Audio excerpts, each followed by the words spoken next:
Primeros pasos con Python, conceptos básicos. Python es un lenguaje informático muy popular. Es como aprender una nueva forma de hablar, pero para ordenadores. La gente usa Python para crear sitios web, juegos y resolver problemas matemáticos. Python es fácil para principiantes. Se lee como inglés, lo que ayuda a los nuevos estudiantes.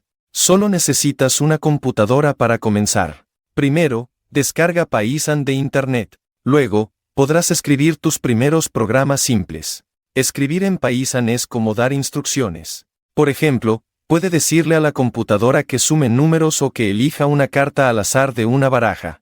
La computadora hará lo que usted diga. Hay muchos proyectos divertidos para principiantes. Podrías crear un juego sencillo o un programa que diga "Hola" al mundo. Con práctica podrás hacer cosas más complejas. Recuerde, aprender Python es como aprender cualquier idioma nuevo.